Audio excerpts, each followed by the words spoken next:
దానికి వైసీపీ సహజంగానే వ్యతిరేకంగా రియాక్ట్ అయింది.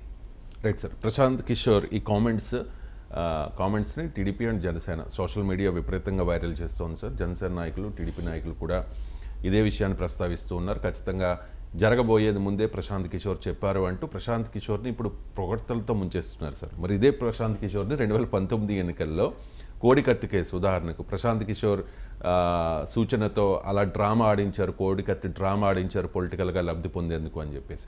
అప్పుడు ఏదైతే మీడియా లేకపోతే ఏదైతే నాయకులు ఏదైతే పార్టీలు ప్రశాంత్ కిషోర్ని విమర్శించాయో, ఇప్పుడు ట్రోల్ చేసాయో, ఇప్పుడు ప్రశాంత్ కిషోర్ని ఆకాశానికి ఎత్తేస్తారు. అంటే 2019 ఎందుకండి, నెల కిందటి వరకు కూడా జస్ట్ మంత్ క్రితం కూడా మీరు టీడీపీ అనుకూల టీవీ ఛానళ్ళు డిబేట్లు చూడండి. ప్రశాంత్ కిషోర్ దుర్మార్గుడు, దుష్టుడు, భారత రాజకీయాలను నాశనం చేశాడు, కులాల వారీగా ప్రజల్ని చీలుస్తాడు, అసభ్యకరమైనటువంటి క్యాంపెయిన్, జడ్జిలను కూడా వదలకుండా చేస్తాడు, ప్రత్యర్థులవి చేస్తాడు, ప్రశాంత్ కిషోర్ పనికిమాల వ్యూహాలు రచిస్తాడు. సో ఇలా ఎన్ని తిట్టారండి, మామూలు తిట్టడం కాదు. సో ప్రశాంత్ కిషోర్ అయినా నాగేశ్వర్ అయినా ఒకటి మాట్లాడింది తమకు ఉపయోగం అనుకున్న పార్టీ దాన్ని సర్క్యులేట్ చేస్తుంది, తమకు ఉపయోగపడే విధంగా సర్క్యులేట్ చేస్తుంది. అది వైసీపీ అయినా చేస్తుంది, టీడీపీ అయినా చేస్తుంది, దాంట్లో ఆశ్చర్యపడాల్సింది లేదు. కానీ ప్రశాంత్ కిషోర్ అంతకుముందు పనికిమాలినోడైతే ఇప్పుడు ఆయన చెప్పింది వేదవెట్లయితుంది అన్నది పాయింట్. సో చేయడం సహజం. తమకు అనుకూలమైన పాయింట్ వచ్చినప్పుడు ఎవరైనా ఇప్పుడు నా విశ్లేషణలే అన్ని పార్టీలు మినహాయింపు లేకుండా అన్ని పార్టీలు తమకు అనుకూలంగా ఉపయోగించుకుంటూనే ఉంటాయి. కొన్నిసార్లు ఎడిట్ చేసి కూడా ఉపయోగిస్తున్నాయి. అందుకే నా మిత్రులందరికీ అభిమానించే వారందరికీ చెప్తాను, మీరు దయచేసి నాది బిట్ వస్తే వాట్సాప్లో దాన్ని నమ్మకండి. Come back to my channel, నా యూట్యూబ్ ఛానల్కే వచ్చి ఆ ఒరిజినల్ వీడియో చూస్తేనే మీరు నమ్మండి. ఎందుకంటే ఏముంది దాన్ని అటు ఇటు తలా తొక్క లేకుండా ఎడిటింగ్ చేస్తే కంప్లీట్గా మీనింగ్ మారిపోతుంది.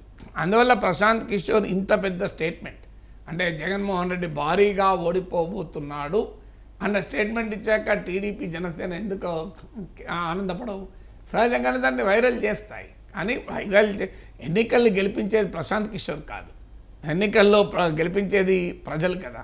సో ప్రశాంత్ కిషోరే గెలిపిస్తా అంటే ఉత్తరప్రదేశ్లో కాంగ్రెస్ కూడా పనిచేశారు ప్రశాంత్ కిషోర్, అక్కడ గెలవలేదు కదా. సో అల్టిమేట్గా గెలవాల్సింది పార్టీలు, గెలిపించాల్సింది ప్రజలు.